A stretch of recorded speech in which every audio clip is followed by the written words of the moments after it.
lot of friends and relatives die because of this ice road stuff. It's really life and death out here. But when you live, you have a good story. It is dangerous. There's not a doubt about it, eh? But that's the excitement, you know? Puts the shiver up your spine, that shot of adrenaline, and you know what? That's the adventure that I'm looking for. In a remote corner of northern Canada.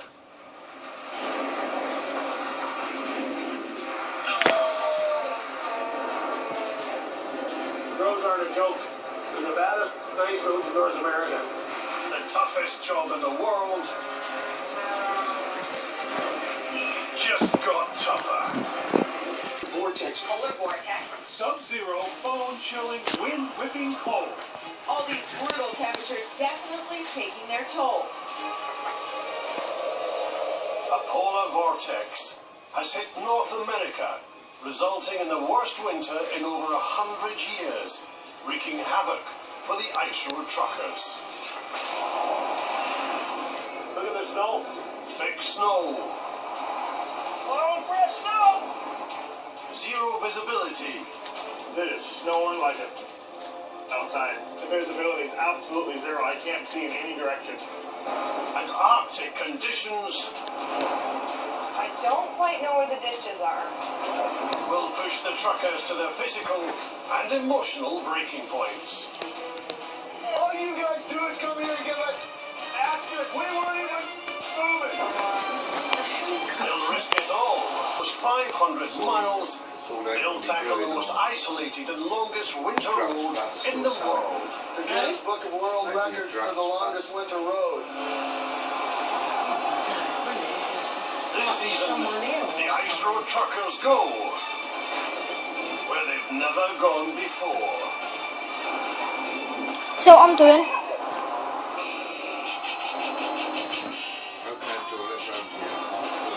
I can't, I'm recording. I'm recording this, Grandad.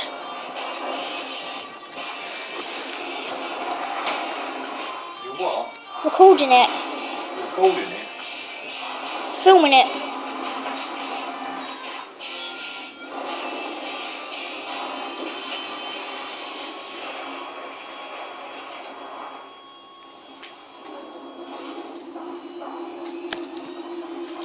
The winter roads have just opened for business.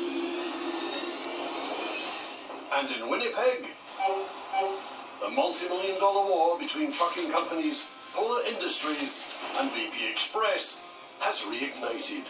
When we started this company, it was basically on a whim, and we were pissed off at the guy down the road there. And we vowed to each other that we're going to get everything we can get, and he's not going to get anything. Those guys basically took every single one of my customers, contacted them, and said, hey, I'll just undercut Polar's price, and I'll try and get the trade. So they're still riding my coattails. Last season was tight, and both companies were neck and neck. So this year, everyone's upping their game. This year we're running 16 rigs out here, which is basically double of what we had last year. VP Express owner Hugh Rowland is aiming high. Basically, we want to become one of the biggest ice road companies in North America, and which we will be.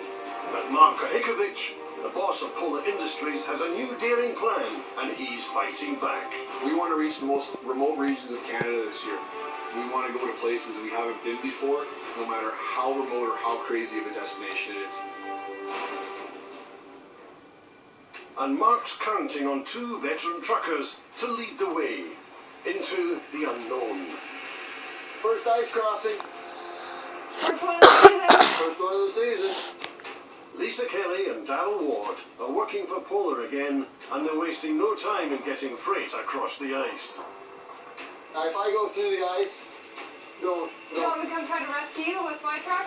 Well, throw me an anchor. This season, Darryl is looking to maintain his status as Polar's top dog. You know, I came up here last year as my first year with Polar, and by the time the season was over last year, I was their go-to guy. When they needed something done that they didn't think anybody else could handle, they'd call me. Lisa's proving she's loyal to Team Polar. You offered me a job last year, and Quite honestly, I just wanted to hear him say it. After rejecting an offer from Hugh at VP Express. At least You should come to work for VP Express next year instead of Hello? Oh yeah, no, I don't think I'm gonna come work for you this year. No, I know, calm down, it's okay. But yeah, I'm gonna have to turn you down on that.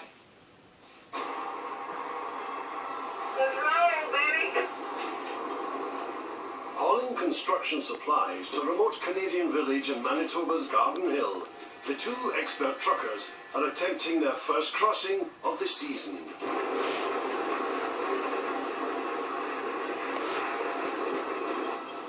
Whoa.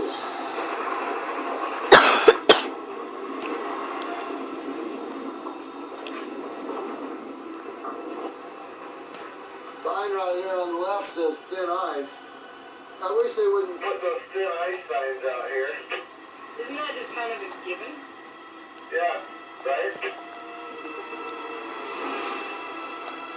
Early on in the season, the ice is fragile as it's only recently frozen over. As a big rig travels across, the ice bends under the heavy weight of it, creating a pressure wave that could eventually crack through the thick ice.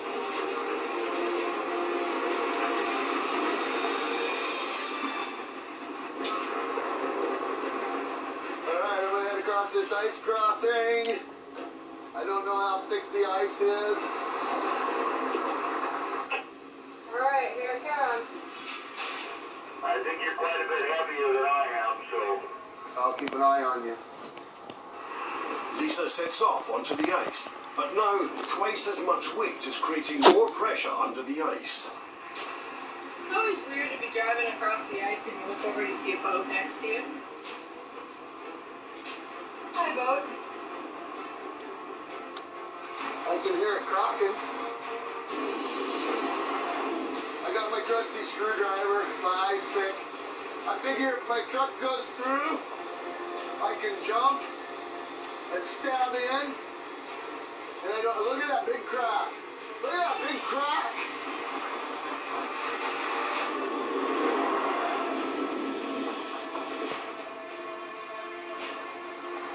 Alright, I made her across Lisa. I'm going to sit right here and make sure you make it.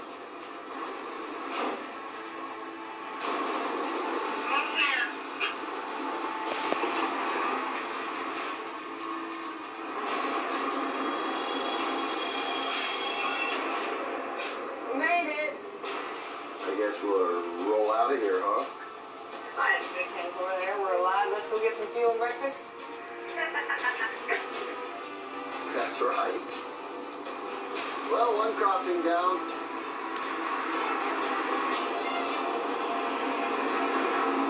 Come on, then.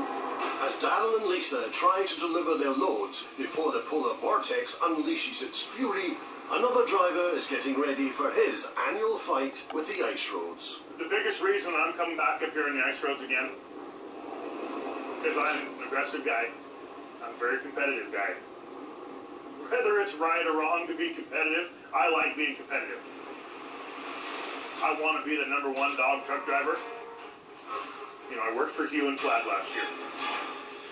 In Hugh's eyes, you will always be #2. Todd Dewey is back.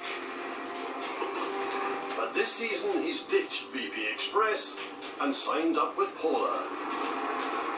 Mark's offered me good money this year. He's offered me actually better money. So, why not? And he's been sent on a special mission. 500 miles to the north, to the end of the winter roads with a grader that will be used to plough a new road deeper into the unknown.